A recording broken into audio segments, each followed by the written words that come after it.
What exactly happens when an algorithm determines your hiring, dictates your daily physical pacing, and automates your termination?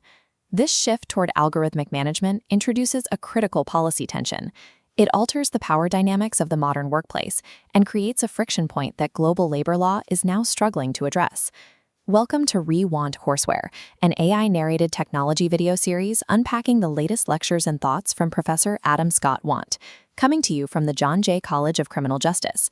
Public administrators must evaluate workplace AI as a disruptive economic force rather than treating it as static IT infrastructure. To navigate this disruption, we need three distinct analytical lenses.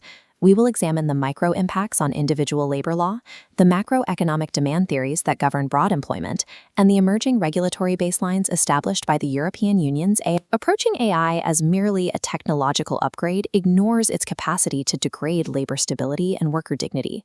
We must analyze it as a systemic challenge to the workplace itself. This organizational chart illustrates algorithmic management. A black box algorithm replaces the human manager, taking over scheduling and evaluation.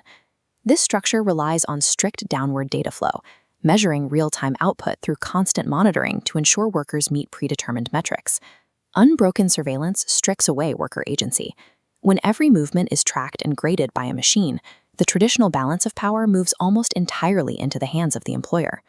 This shift creates immediate physical hazards.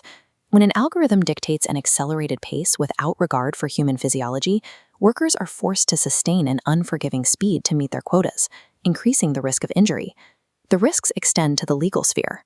If an automated system executes a termination decision without human context or oversight, the organization faces significant liability for discriminatory or wrongful discharge.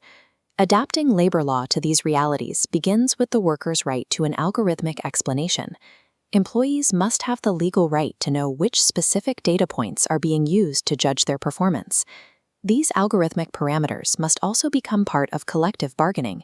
Unions need the authority to negotiate how these systems are calibrated and deployed on the work floor. Finally, we need strict legal limits on continuous tracking. Protecting worker dignity requires clear boundaries on how much of a human's workday can be subjected to automated surveillance. At the micro level, algorithmic management is an extractive process. By prioritizing efficiency above all else, it degrades worker safety and autonomy unless it is constrained by modern legal protections.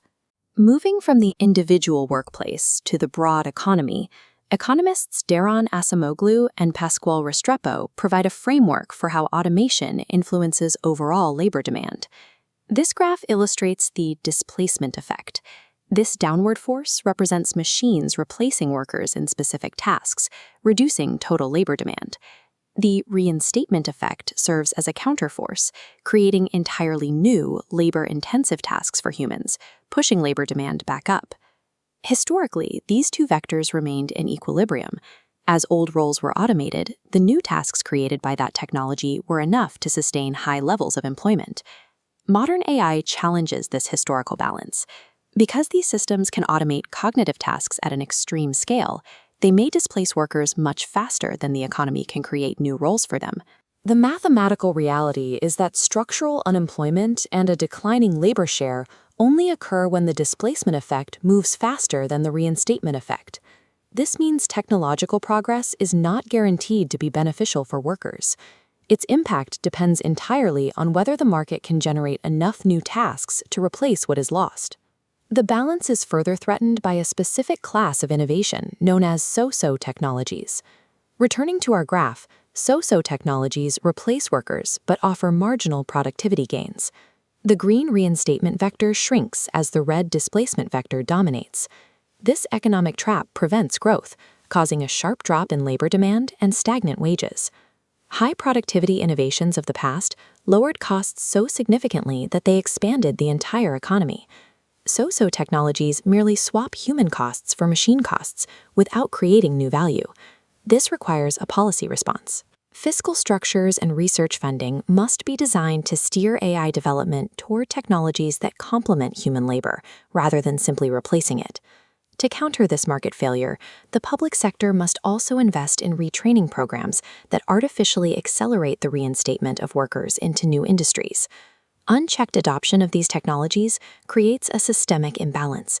It allows for marginal corporate savings while forcing the public sector to bear the cost of structural unemployment. The legal response to these economic and micro-level threats is already taking shape. Scholars Natalie Smuha and Karen Young identify the European Union's AI Act as the first comprehensive attempt to regulate this space. The Act uses a risk-based structure, which means it categorizes AI software based on the level of threat it poses to the rights and safety of citizens. Workplace applications, like resume screeners and productivity trackers, are explicitly labeled as high risk. The law recognizes that these systems have a direct, life-altering impact on a person's livelihood. High-risk systems face strict mandates. Developers must complete a conformity assessment proving the system is safe. They must implement data governance to eliminate algorithmic bias, keep detailed technical logs, and maintain clear protocols for continuous human oversight. This European legislation establishes a global baseline. Because tech vendors operate internationally, these standards force them to change their software designs for every market, not just the EU. The EU AI Act demonstrates that algorithmic management risks can be mitigated through binding, enforceable corporate standards. This visual triad represents the future of workplace policy. Effective administration requires balancing the drive for technological efficiency with the legal obligation to protect worker dignity. Strong regulatory frameworks neutralize the harms of extractive automation before they can reach the broader labor market. The impact of AI on the future of work is not a fixed outcome. It is a choice governed by how we choose to regulate these systems. Only through active fiscal policy and rigorous legal boundaries can we ensure that AI serves to augment human labor rather than merely replacing it. If you found this analysis helpful, please like the video and subscribe to the channel for more lectures from Wandt courseware.